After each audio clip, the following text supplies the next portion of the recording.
नमस्कार दोस्तों, मेरा नाम है यतिन भाटिया। आपका स्वागत है मेरे चैनल में। आज की बिजनेस न्यूज़ में हम कुछ बड़ी कंपनीज के बारे में बात करेंगे। अडानी अंबानी जी की आज की जो पहली खबर है वो है मुकेश अंबानी जी की तरफ से। मुकेश अंबानी जी की जो खबर है वो रिलायंस ग्रुप में एक मुकेश अंबानी जी जो एक सिंपल फॉर्मूला को अप्लाई करते हुए दुनिया के सबसे अमीर लोगों की लीग में शामिल हो गए हैं, जिसमें उन्होंने अपने बिजनेस के लिए बड़े बड़े लोगों को इन्वाइट करने और उनसे फंडिंग हासिल करने में बहुत ही सफलता हासिल की है। मुकेश अंबानी जी ने अभी गूगल और फेसबुक से अपने जियो ब्रांड के लिए बहुत ही बड़ी फंडिंग ली थी। इसी फंडिंग के बाद अब वो अगला जो टास्क है उनका वो रिलायंस रिटेल की तरफ जा रहा है। रिलायंस रिटेल जो इंडिया में उनका बहुत बड़ा एक रिटेल बिजनेस है, उसको फंड करने के लिए Amazon.com का जो इंडियन बिजनेस है उससे वो फंडिंग लेने की कोशिश कर रहे हैं। ऐसा लग रहा है कि वो जल्दी उसको फंडिंग ले पाएंगे। अगर ऐसे वो करते हैं तो रिलायंस रिटेल का एक बहुत बड़ा हिस्सा, मतलब कि करीब 40% तक का Amazon.com को, इंडियन बिजनेस को वो मिल जाएगा। अगर ऐसा Amazon.com वो करती है तो 40% की प्रॉपर हिस्सेदारी रिलायंस रिटेल के अंदर Amazon की हो जाएगी। अब देखना बाकी रहेगा कि कंपनी इस तरीके में इसमें कैसे डील करती है और कैसे लुभा पाती है Amazon.com को, जो जेफ बेजोस की कंपनी है। रिलायंस रिटेल का जो 40% हिस्सा है वो करीब $20 बिलियन के अंदर खरीदा जा सकता है। अगली न्यूज़ जो है वो है अडानी जी की तरफ से। अडानी जी, मतलब अगर अंबानी जी का नाम है तो अडानी जी का नाम लेना जरूरी बन जाता है। तो अडानी जी की तरफ से खबर ये है कि उनका जो एक बिजनेस है वो है डिफेंस सेक्टर से रिलेटेड। तो अडानी एंटरप्राइजेस डिफेंस यूनिट है जो वो PLR सिस्टम में 51% की हिस्सेदारी ले रही है। PLR सिस्टम भारत और विदेश में अपने जो आर्म फोर्सेस है उनको जो डिफेंस प्रोडक्ट है वो बनाने और उनकी सप्लाई करने का काम करता है। ये जो कंपनी है, ये कंपनी अडानी एंटरप्राइजेस इंडिया की जो सहायक कंपनी है, Adani land defence system and technology के थ्रू काम करेगी। इस कंपनी ने लैंड डिफेंस सिस्टम ने 10 सितंबर 2020 को फॉरेस्ट सिस्टम इंडिया से PLR की 51% की हिस्सेदारी खरीद ली है। PLR सिस्टम 2013 में बनाई गई थी। ये आर्म फोर्सेस को अलग अलग देशों में जो उनके प्रोडक्ट हैं आर्म फोर्स से रिलेटेड वो प्रोवाइड कराने का काम करती है। PLR सिस्टम है, उसकी जो अधिकृत शेयर पूंजी है वो है 13 करोड़ रुपए, जो चुकता शेयर पूंजी है वो है 12 करोड़ रुपए। होम मिनिस्ट्री की तरफ से मंजूरी मिलने के बाद अडानी ग्रुप ने PLR सिस्टम के जो शेयर धारक हैं, शेयर होल्डर हैं, उनसे लेन देन का काम पूरा कर लिया है। अडानी ग्रुप का ये काम अभी जोरों पर है। इस अधिग्रहण के माध्यम से अडानी ग्रुप 1.2 मिलियन जो सेना के जवान हैं और समान संख्या में अर्धसैनिक बल है, राज्य पुलिस बल है, उनको स्वदेशी उपकरण प्रदान के काम में अच्छी तरीके से जुड़ जाएंगे। शुक्रवार को अडानी एंटरप्राइजेस के जो शेयर हैं वो 0.77% करीब तक गिर गए थे, जो ₹295.85 पर बंद हुए थे। अडानी एंटरप्राइजेस के पास अलग एक बिजनेस पोर्टफोलियो है जिसके अंदर वो केवल जो कोयला है, कोयला खनन सेवाओं से रिलेटेड है और जो सौर ऊर्जा से जो सोलर पावर के प्रोडक्ट हैं उनके ऊपर उनका ही वो बिजनेस करते हैं। अगली न्यूज़ जो है वो आपके लिए है गवर्नमेंट की एक लॉन्च की हुई स्कीम और कंपटीशन की तरफ से।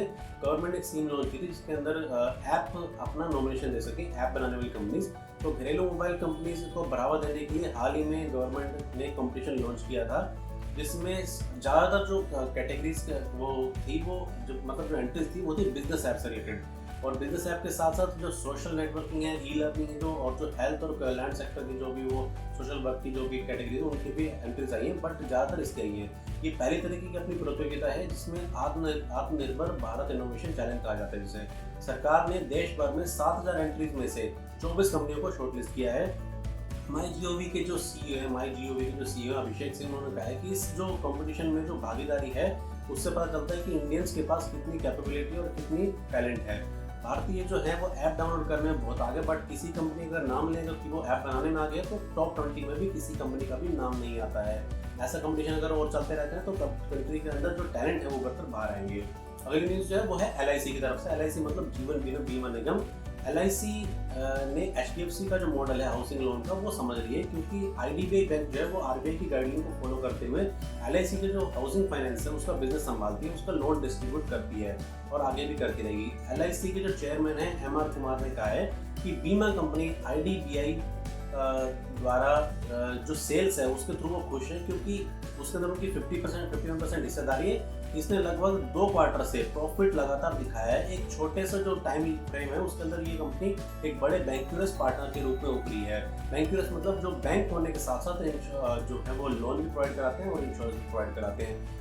और अगर आपको मेरे जो वीडियो है वो अच्छी लगी, वीडियो अच्छी लगे तो कृपया वीडियो को लाइक करें, कमेंट करें और आपको कौन सी खबर सबसे ज़्यादा पसंद आई उसके बारे में ज़्यादा कमेंट में मेंशन कर दें। आपका हर एक लाइक मुझे ज़रूर मोटिवेट करेगा और मैं अच्छी खबर आपके सामने लेकर आता रहूँगा। अगली न्यूज़ जो है वो आपके लिए है टिकटॉक की तरफ से। टिकटॉक को जो चीन के जो ऑफिशियल उनको उन्होंने कहा है कि टिकटॉक का जो बिजनेस है वो बाइडांस किसी अमेरिकन कंपनी को ना बेचे।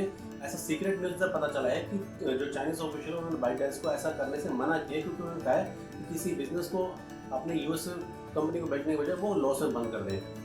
अभी क्या है, 15 सितंबर को टिकटॉक की जो वो यूएस का कारोबार को जो बेचने की डेडलाइन है वो खत्म हो रही है, जो ट्रम्प एडमिनिस्ट्रेशन ने दी थी। माइक्रोसॉफ्ट, ओरेकल जो और भी कंपनीज थी जो अमेरिकन कंपनी जो टिकटॉक को बाय करना चाहती थी यूएस का बिजनेस, बट अभी 15 सितंबर का अभी जो टाइम आ ही गया 3-4 दिन में, और ऐसा अगर हो जाता है 15 सितंबर तक वो कोई किसी को सेल नहीं कर पाती तो यूएस के अंदर प्रॉपरली टिकटॉक बैन हो जाए, क्योंकि ट्रम्प ने भी कह दिया वो इस डेडलाइन को आगे नहीं बढ़ाएंगे। अगली खबर जो है वो आपके लिए है CIFL से रिलेटेड। CIFL मतलब कैपिटल इंडिया फाइनेंस को RBI से जो फॉरेक्स का जो बिजनेस लाइसेंस है वो मिला है, और जो इंडिया कैपिटल फाइनेंस ने गुरुवार को कहा कि उसे फॉरेक्स बिजनेस करने के लिए RBI से जो लाइसेंस है वो डीलर कैटेगरी 2 का लाइसेंस मिला है। CIFL के इस लाइसेंस को भारत में करीब प्राप्त करने वाली पहली NBFC फर्म है जो अब इस ब्रांड को रैपी मनी के नाम से विदेशी मुद्रा मतलब फॉरेक्स में यूज करेगी। अगली जो न्यूज़ है आपके लिए वो है, अभी ये CIFL की ही एक न्यूज़ है। CIFL को जो इस कंपनी का जो रैपिड मनी जो बिजनेस है उसको यूज़ करने के बाद वो अपने बिजनेस को आगे किस तरीके से बढ़ाएगी आगे देखना बाकी रहेगा। अभी ऐसा अगर होता है तो और भी कंपनीज है जो इंडिया के अंदर उनको भी फंडिंग मिल सकती है, और भी कंपनी जो ऐसा लाइसेंस ले सकती है। एक बयान दिया था ICICI की तरफ से कि जो फॉरेक्स बिजनेस है उनका जो सबसे बड़ा बिजनेस है वो 60 बिलियन $US का है। $60 बिलियन का, जो अभी कोरोना के चलते $15 बिलियन तक ही ठहर गए, लेकिन अभी आगे थोड़ा सुधार होने के साथ साथ इस बिजनेस में और ज़्यादा आगे प्रॉफिट होने की उम्मीद जन सकती है। अभी जो टेक्नोलॉजी है उसके थ्रू अभी रिजल्ट लगातार मिलते रहते हैं कि कौन सी कंपनी को कितना लॉस हो रहा है, कितना प्रॉफिट हो रहा है, कितना जो फॉरेक्स अमाउंट है वो इंडिया में ट्रांसफर हो रहा है, इसकी सारी इन्फॉर्मेशन मिलती रहती है। तो आगे चलकर जैसे ही कोरोना खत्म होता है इसकी इन्फॉर्मेशन जल्दी आपको दे पाएंगे। RBI ने बैंक को जो अभी कहा है, बैंक्स को सभी को कहा है कि वो चीफ कंप्लायंस ऑफिसर को अपने वहाँ जरूर अपॉइंट करें। RBI ने कहा है कि CCO को कम से कम 3 साल के लिए उसको नियुक्त किया जाना चाहिए। CCO की नियुक्ति करते समय ACB की ऑडिट कमेटी और बैंक के जो प्रबंधक निदेशक हैं और CEO हैं इनको इनकी जरूरत को हम समझना चाहिए। CCO को बैंक का जो मेन लेवल का ऑफिसर है वो होना चाहिए, कम से कम ज़्यादा से ज़्यादा मतलब CEO के 2 लेवल के नीचे, कोई GM या AGM लेवल के बंदे होते हैं उस टाइप का होना चाहिए। बैंक ने कहा है कि सेंट्रल बैंक ने कहा है कि CCO को बाजार से भी आप लिया जा सकता है। अगली खबर आपके लिए वो है स्टार्टअप यूनियन की तरफ से। भारत के स्टार्टअप लिहाज से राज्यों का कौन सा राज्य अच्छा प्रदर्शन कर रहा है एक लिस्ट निकली है, इसमें पता चल रहा है गुजरात, अंडमान निकोबार ये जो है वो 2019 के लिए स्टार्टअप के लिए बिल्कुल इक्वल मतलब कि अच्छे जो थे वो स्टेट थे, वहाँ पर अच्छी बिजनेस हो सकता था। कर्नाटक और केरला को अच्छा मतलब कि परफॉर्मेंस दी गई है, और महाराष्ट्र, उड़ीसा, बिहार, राजस्थान, चंडीगढ़ को इम्प्रूव्ड हुए कैटेगरी में रखा गया है। DPIIT department for promotion of and internal trade के द्वारा ये रैंकिंग दी गई है। इसमें पता चला है कि राज्य और केंद्र शासित प्रदेश मतलब UT के जो हैं उन्होंने कितने नए बिजनेस को नए इम्प्रूवमेंट दी है, कितने नए बिजनेस को अप्रूवल दिया है और कितना उनको आगे हेल्प किया है, वहाँ के कैसा बिहेवियर है इससे पता चला है। हरियाणा, झारखंड, पंजाब, तेलंगाना, उत्तराखंड जो है इनको एस्पायरिंग लीडर की श्रेणी में रखा गया है। रिपोर्ट में कहा गया है कि आंध्र प्रदेश, असम, छत्तीसगढ़, दिल्ली, हिमाचल प्रदेश, मध्य प्रदेश, सिक्किम, तमिलनाडु और उत्तर प्रदेश को स्टार्टअप के लिए उभरते अवसर इमर्जिंग बिजनेस हब के रूप में लिखा गया है। राज्यों की तरफ से संस्थान को समर्थन करते हुए क्या क्या मतलब कि जो बिजनेस को वो समर्थन करते हैं, किस तरह की वो हेल्प कर पाते हैं, इस तरह की कैटेगरी को उन्होंने एक बार जज किया। उसके हिसाब से इन्होंने जो कैटेगरी जो स्टेट्स हैं उनको वहाँ पे नंबर दिए हैं कि कौन से नंबर पर आपका स्टेट आता है। जो वाणिज्य और उद्योग मंत्री हैं पीयूष गोयल हैं, उन्होंने ये सिफारिश भी की कि स्टार्टअप को जो प्रोडक्शन प्रोसेस है और जो लोगों का जो हायरिंग है उसके ऊपर थोड़ा ध्यान देना चाहिए। अगली खबर आपके लिए वो है स्पेस से रिलेटेड, अंतरिक्ष से रिलेटेड। रॉकेट स्टार्टअप एस्ट्रा का पहला ऑर्बिटल लॉन्च जो फर्स्ट लेवल पर फर्स्ट स्टेज पर था वो बिल्कुल ही फेल हो गया है। फेल हुआ कैसे है, जो अल्मेडा का बेस्ड जो ये रॉकेट लॉन्च स्टार्टअप है एस्ट्रा, इसको आखिरकार शनिवार को अलास्का बेस्ड जो आपका नासा का जो लॉन्चिंग एरिया है, वहाँ से लॉन्च करने की परमिशन मिली थी। जो 8:19 रात को लॉन्च किया गया रॉकेट 3.1 अच्छी तरीके से चला तो गया, बट वो आसमान में जाने मतलब ऑर्बिट तक पहुंचने से पहले वो ब्लास्ट हो गया, वो जल गया, जिसका कुछ समय उसके वो चित्रण होते वो नीचे जमीन पर आ गया। कंपनी को पता था पहले से ही कि ऐसा वो नहीं कर पाएंगे फर्स्ट ट्रायल में ही, क्योंकि वो इतना आसान नहीं होता स्पेस तक किसी भी चीज़ को पहुंचाना फर्स्ट ट्रायल में। लेकिन कंपनी अभी इसके बारे में अपने ब्लॉग पोस्ट में लिखी कि उन्होंने अभी रॉकेट के जो प्रदर्शन तो बहुत अच्छा किया, लेकिन उसके जो डेटा है उसको वो चेक कर रहे हैं। अभी क्या है कि कंपनी इसके बारे में थोड़ा जज करेगी, उसके बाद फिर से वो एक नया लॉन्च कर सकती है। जो स्पेस में अपनी यात्रा के दौरान SpaceX ने के साथ भी ऐसा ही हो रहा है। SpaceX जो यूएस की कंपनी है, उनके भी 3 बैक टू बैक जो थे वो टेस्ट फेल हुए थे। और अब SpaceX का जो अब दुनिया में मानवीय कंपनी बन जाती है, जो नासा के साथ काम करती है। नासा के जो प्रोडक्ट हैं और नासा के जो भी सिस्टम है वो स्पेस तक ले जाने के लिए काम करती है। अब कुछ फंडिंग खबरों की बात कर लेते हैं। हम आपके लिए कुछ फंडिंग खबरें लेके आए हैं। गुड़गांव बेस्ड जो फूड टेक स्टार्टअप है, जो जायंट है जोमेटो को एक US based investment firm tiger global management से सीरीज J के अंदर 102.5 मिलियन डॉलर की फंडिंग मिली है। ये जो इन्वेस्टमेंट है टेमसेक मैकेंजी इन्वेस्टमेंट से जोमेटो को 62 मिलियन डॉलर मिलने के बाद मिला है, और आगे ये IPO भी ला रहे हैं, ऐसी खबर आई है।